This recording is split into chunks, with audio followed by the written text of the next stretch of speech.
Hello and welcome everyone who is watching Sotnik-TV. Today is Wednesday, June 10th, 2020. It's 8:01 p.m. in Moscow and we begin our Wednesday live news show.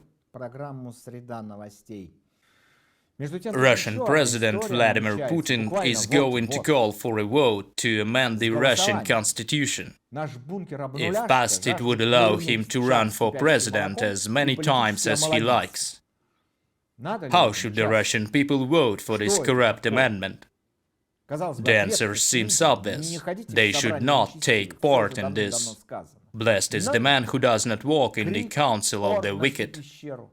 What is preventing Russians from understanding how this new amendment would negatively affect their lives if it was passed? Why are the plebs fooling around while Rome burns? I've discussed this with Andrei Shipilov, a blogger. My main question: should people go out and vote on this scheduled day, July 1st? The process will last 7 days. Should people participate in it? Can their participation make any difference? I guess voting does not matter in modern Russia. Allow me to briefly explain what I have to say on this matter. People work and live in a territory called Russia. Russians think they live in a modern country. However, any of them can be deprived of their property, freedom, or even their own life at any moment. According to the government, regular citizens do not have the right to protect their property, even if they have proof of ownership. The Russian authorities may do as they please to citizens or their assets, no matter how the law is written.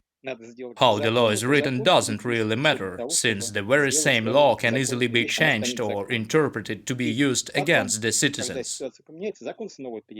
The government has no limit to the number of times they will change the law to fit their needs.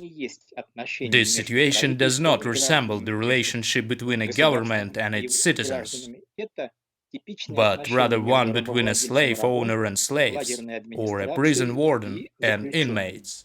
The people who live in the territory of Russia cannot be called citizens, as Russia is no country. Russia is a concentration camp with its administration and its inmates. Nevertheless, it's critical for the camp administration to look like a government to the rest of the world. This act grants legitimacy to their actions. When the citizens realize that someone resembling a Russian Pinochet or Castro has come to power in their country, they will be outraged. On the other hand, when people think that they have a crappy or criminal president, they still act emotionally. That's why the Kremlin spends a huge amount of resources to show the people inside the Russian territory, as well as to the rest of the world, that Russia is a modern and lawful country with happy citizens. The criminals' rule is ensured by RAG units, also known as Russian guards and police. Mobsters are free to do anything to citizens. They're called the police. When people are kidnapped, these go by the official title being put under arrest. When people are made into slaves, the official term is serving time in prison. When people are assaulted, the courts call it a sentence. The government imitates what it thinks a state called Russia would do, but of course Russia as a modern country does not exist. Instead of lawful leaders, there are gangsters who captured Russia and are now punishing the population in their territory. No matter what the citizens do, how they vote or if they obey the law, everything is designed to benefit the gangsters that run Russia. If a person demonstrates support for Vladimir Putin, it's obvious that Mr. Putin benefits. But even if someone protests against him, Putin still benefits, as it maintains the narrative that a state exists in Russia, even if that state does not exist. Russian people questioning whether one should take part in voting or not sounds silly to me. Voting is attributed to a democratic state. If there is no state, it is futile to vote, even if it were an option. Discussing such a question in modern Russia means playing for Putin's team. Today I had a talk about the possible future scenarios for Russia with a former businessman from St. Petersburg who immigrated to London due to political reason. His name is Andrei Korchagin. The goal of Vladimir Putin is to make the voting turnout as high as possible. Why does he need to do this? Will it allow him to oppose the Venice Commission that may not accept the legitimacy of the new amendments to the Constitution of Russia? Here is my 2 cents on that matter. Vladimir Putin is still in contact with the leaders of the Western countries. Some of those leaders are quite propitious to him. You may remember President Macron's suggestion on creating a unified space from Lisbon to Vladivostok. So this story looks like an attempt of legitimation required by the Western politicians, who will later say to the electorate, "I am in touch with Mr. Putin, has proven his legitimacy by holding the plebiscite, instead of simply adopting those amendments that cancel his previous term as a president. He took some steps to receive approval from the Russian people." That's the main idea of the whole thing as I see it. It's clear that the people inside the Russian territory are not important to Putin. The new amendments pushed forward by Putin have in fact already been approved. The constitution of Russia has already been changed. Still, Putin needs to put on a show for the West. Everyone will know the approval was fake, yet everyone will pretend it's true. On the other hand, Nikolai Patrushev, the head of the Security Council of Russia, has declared that the West was plotting against Russia. According to him, the West is trying to drive a wedge between the citizens of Russia before they have a chance to vote. How is that correlated to what you've just said? Those words by Patrushev were in fact intended for domestic consumption. These lies were created to make the people of Russia vote for the amendments. According to Mr. Patrushev, the West is trying to push and divide us, eliminate our historical memory and traditions. That's why we all need to vote and to show our support for Vladimir Putin, our leader, and his new constitution. Thus, we will demonstrate to the West that we are not afraid.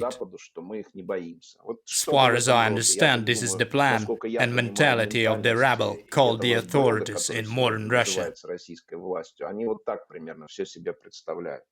The district court in The Hague, Netherlands, is in the middle of a hearing of the MH17 case. Does this hearing have any impact on those inside the Kremlin? Does it make the authorities concerned? It obviously does. Negative events that occur in the West annoy them. These kinds of events can't change anything, though. The court could make any decision and it would not affect the outcome. It's clear for everyone who has studied the issue in detail that the civilian aircraft that was forced down was nothing but an intentional act by the Russian government, and Vladimir Putin was aware of it. Still, it will have zero impact on those in the Kremlin.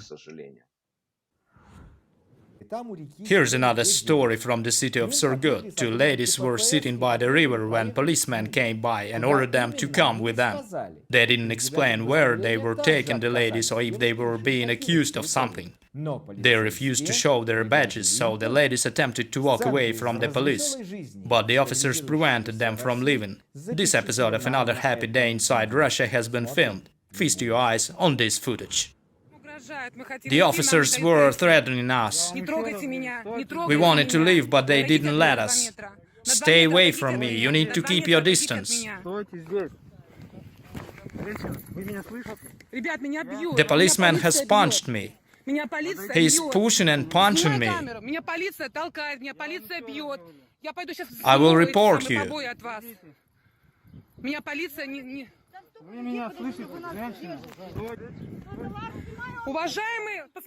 Look at what the officer is doing to her.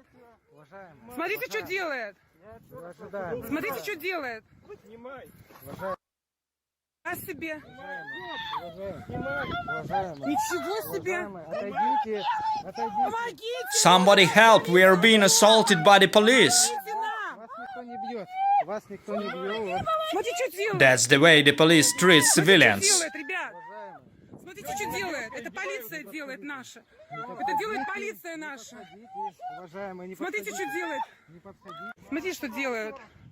Смотрите, что делает наша полиция. Смотрите, ребят, что делает полиция наша. Отпусти ее. Let her go.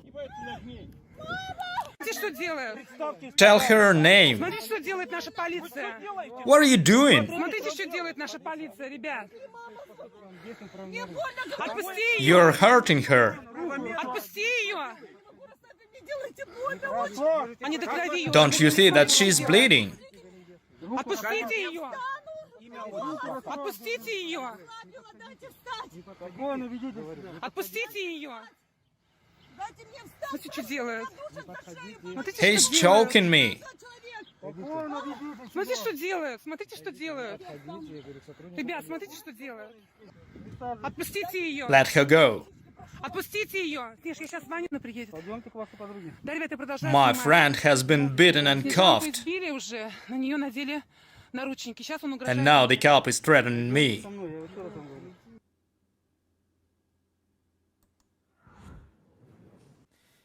Take care of yourselves, my dear friends. We will cover the upcoming events, and I wish there will be some good news. Thank you for watching Sotnik-TV.